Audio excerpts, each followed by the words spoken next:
Croeso cynnes, a warm welcome to ExChange Wales Conference, being seen, heard and valued. This year's October conference will concentrate on the lives of people with a learning disability. My name's Zoe Richards and I'm the CEO at Learning Disability Wales, and I'll be taking you through and introducing you to some of the main conference themes and a little about some of the speakers and the webinars that we're going to experience during October. ExChange Wales brings together leading researchers, together with practitioners and people with a learning disability to share their experiences, their research evidence and their care experiences. So I was really pleased to be asked to introduce the conference series this year. And from Learning Disability Wales, we're really excited to see the range of speakers that will be contributing to the conference. We've got a little bit of input from our Engage to Change programme and some other colleagues with interesting pieces of work that they've been working on that hold great interest to Learning Disability Wales. So who is Learning Disability Wales? We are a membership organisation. We were set up around 40 years ago, predominantly to support providers of services to people with a learning disability. So our membership have diversified over the 40 years, and we've got a really diverse range of members at the moment, from support providers to housing providers, youth groups, play groups, early years centres. We've got Cardiff City Football Club, a bit of an unusual membership organisation, but we work with their access team there. So we are interested in working with our members to share good practice, to be a platform and a network to bring the community together to talk about learning disability and to ensure that Wales is a great place to live for people with a learning disability. Some of the services we offer, we've got a policy team, we've got a communications team, we've got a training and events team. So we also have quite a large-scale annual conference, but we run events throughout the year as well, looking at different topics within learning disability and sharing good practice and challenging some of the barriers. We've got an accessible information service, which translates large documents into easy read or maybe video or audio tapes.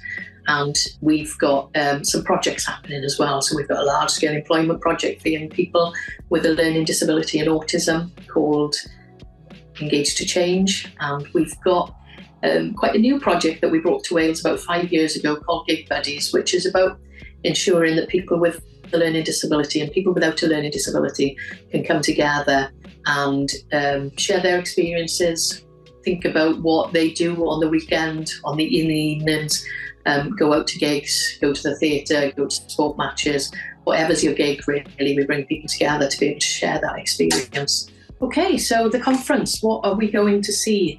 We're going to see a series of webinars. We're going to have access to some video presentations, some blogs and some podcasts, and also a range of resource material really from different organisations doing a really good job in Wales. I'm just going to highlight some of the things that you'll be able to tap into during the conference series through October and talk a little bit about some of the work going on, the context to that work in Wales, and tag on if we're doing anything and our partners that we regularly work with are doing anything for you to get involved with. So the first of the series of webinars, we're going to hear from Katie Birch from the Oxford Brookes University.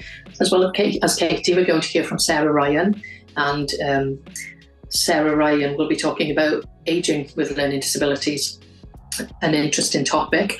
On a side to that, if you've been lucky enough during this year to see a dramatisation of Sarah's son Connor Sparrowhawk's life in called Laughing Boy. It showed in London and then in Theatre Royal Bath, and I was lucky enough to see that this year. It's a real must-see for people entering the profession to work with people with learning disabilities. So that's an aside about Sarah Ryan, but she comes from Manchester Metropolitan University. She's got a huge amount of both lived experience and research experience, and she's going to be talking about ageing for people with a learning disability. Then we've got a webinar exploring those people who just live on the edge of support. And Dr. Edmund Coleman Fountain of the University of York will be taking us through that. And I think for those of us who work in the area, we all know lots of people who do sit just on the edge of support and not eligible to tap in to some of the more mainframe support that's available, and how that impacts their life. So that'll be a really interesting webinar to catch up with. And finally, we've got the Engage to Change programme, which looks at, it's a programme funded in Wales that's taken place over the last 8 years. And it's to ensure that the numbers of young people with autism and a learning disability who are in employment improves across Wales. We know that the numbers across the UK are really low. The percentages of people with a learning disability in work have fluctuated between 4 and 6%, and we've got huge amounts of work to do. So we'll hear from Andrea Meek at the National Centre for Mental Health in Cardiff, while she takes us through some of the mechanisms and some of the methodology that has really worked for the young people in Wales. We've also got some video presentations from Rebecca Govan at Birmingham University, looking specifically at social work and fetal alcohol spectrum disorder, and finding out about her research that takes place there. We've got some podcasts from UCAN, particularly Maggie's Club, which will be a really interesting podcast. It's a club that supports young people with visual impairment and a learning disability. So that will be something for you to tune into.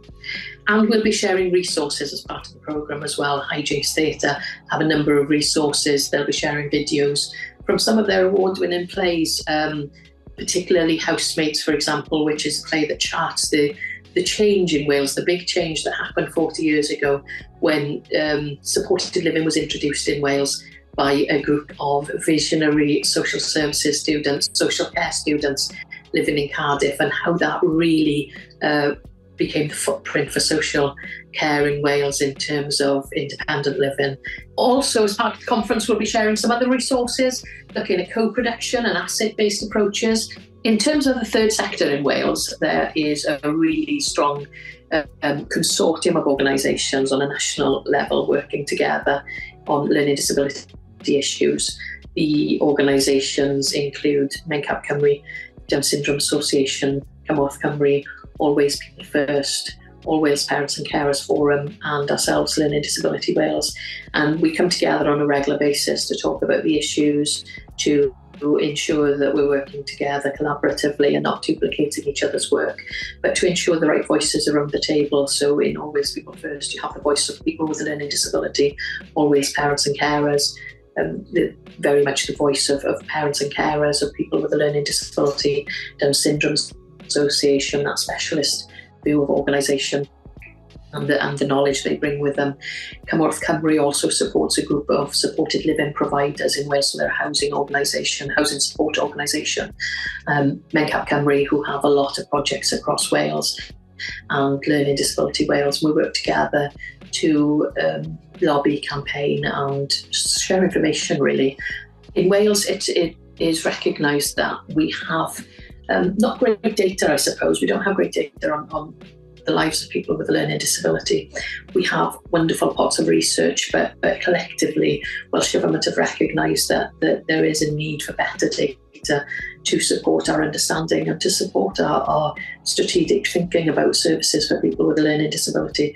So it's really great that this conference is exploring some of the data that's available and creating that network of professionals and people with lived experience who can come together and create a better set of data or better understand data to ensure that our services are pointed at where they need to be, when they need to be, and for whom they need to be. Okay, so I've been able to share with you some of the events and the conference series that will be happening during October. Please join us. My final plea, I guess, is for you to have a look at Learning Disability Wales. We have two strands of membership. One is membership, which is for third sector organisations, but you can also become a supporter of Learning Disability Wales and find out what we do and keep abreast of the most up-to-date news in Wales in terms of learning disability. So here's me just wishing you a wonderful conference. please do feedback about the conference. Let us know what were the interesting bits for you. If there are opportunities to collaborate with other organisations or get in touch with the people that you've heard from, please do take up that opportunity. But yes, enjoy the conference, have a great October, and let us know how it went for you. Thank you very much.